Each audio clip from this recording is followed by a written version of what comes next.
Hello friends, welcome back to channel महापुरुषों की बातें। फ्रेंड्स, राजा जनक का नाम हम सब ने सुना हुआ है।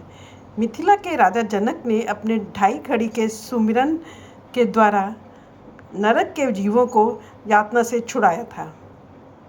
आज हम जो स्टोरी सुनने जा रहे हैं उससे उससे पता चलेगा कि राजा जनक का गुरु कौन था और उन्होंने ज्ञान कैसे प्राप्त किया था।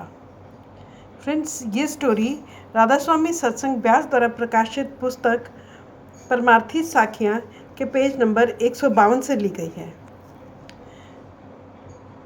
एक बार राजा जनक ने चाहा कि मैं परम पद हासिल करूं। यह सोचकर उसने 1000 गायें मंगवाई और हर एक गाय के सींग पर 20-20 मोहरे बांधी और हुक्म दिया कि जो व्यक्ति शास्त्रार्थ में जीत जाए वही गाय ले जाए। कई महीने तक वाद विवाद होता रहा। आखिर याज्ञवल्क्य सब ऋषियों से अव्वल निकला और 1000 गायें मोहरों समेत ले गया। राजा ने कहा, मुझे अंदर ले जाकर ज्ञान करवाएगा उसे मोहरों समेत 1000 गायें और दूंगा। याज्ञवल्क्य वाचक ज्ञानी था। उसने तर्क भरी बातों से सारा सिद्धांत समझा दिया था, मगर आंतरिक ज्ञान यानी अनुभव ना करा सका। अंत में राजा ने सिंहासन बनवाया। उसने मुल्क के सारे महात्मा बुलाए और कहा कि जो भी मुझे ज्ञान दे सके वह इस सिंहासन पर बैठ कर दे, पर शर्त यह है कि मुझे ज्ञान उतने समय में चाहिए जितना समय घोड़े पर सवार होने में लगता है। सभी महात्माओं की यही राय थी कि ज्ञान कोई घोलकर पिलाने वाली चीज़ तो नहीं है जो पिला दें। पहले कुछ लिखाएं पढ़ाएं फिर आगे बताएं। इतने में अष्टावक्र जी आ गए। वे शरीर के टेढ़े और कुबड़े थे। उन्होंने सोचा, अगर राजा को आंतरिक ज्ञान ना हुआ तो महात्मा के भेष को ला जाएगी। यह सोचकर वे चुपचाप सिंहासन पर जा बैठे। ऋषियों ने सोचा कि कोई पागल सिंहासन पर जा बैठा है। सब हंसने लगे। अष्टावक्र जी ने कहा, मैंने सोचा था कि महात्माओं की सभा है, पर लगता है आप आत्मा को नहीं मोचियों की तरह शरीर को देखते हो। सारे चुप हो गए। ऋषि ने पूछा, राजा तू ज्ञान लेना चाहता है? राजा ने जवाब दिया कि जी हाँ।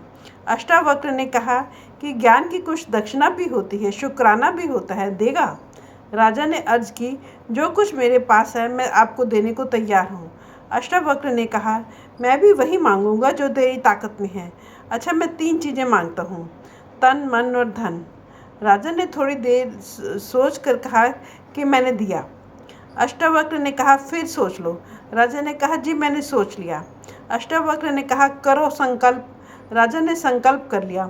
उन दिनों में रिवाज था कि पानी का चुल्लू भरा और संकल्प हो गया। अब अष्टावक्र ने राजा से कहा, देख राजा, तू मुझे तन, मन और धन दे चुका है। इसका मालिक अब मैं हूँ, तू नहीं। मैं हुक्म देता हूँ कि तू सबके जूतों में जाकर बैठ जा। दरबार में सन्नाटा छा गया। सब चुप हो गए। सब सोचने लगे, अपनी प्रजा और अपना राज्य सबके सामने जूतों में जाकर राजा कैसे बैठेगा? यह तो कोई निम्न व्यक्ति ही कर सकता है। मगर राजा समझदार था। जरा बिना झिझका चुपचाप जूतों में जाकर बैठ गया।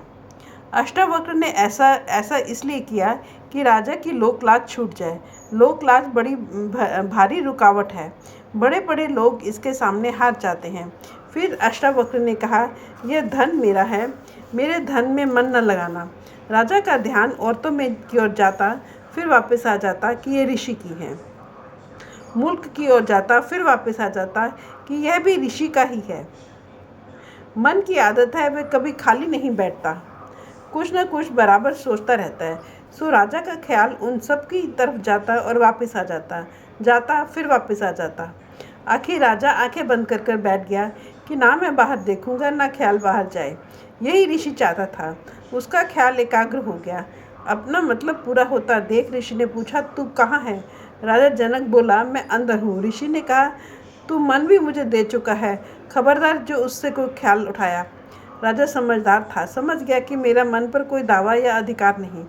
समझने की देर थी कि मन रुक गया। जब ख्याल टिक गया, अष्टावक्र ने अपनी तवज्जो दे दी। रूह अंदर चली गई। रूहानी मंजरों की सैर करते करते शब्द की लज्जत लेने लगी।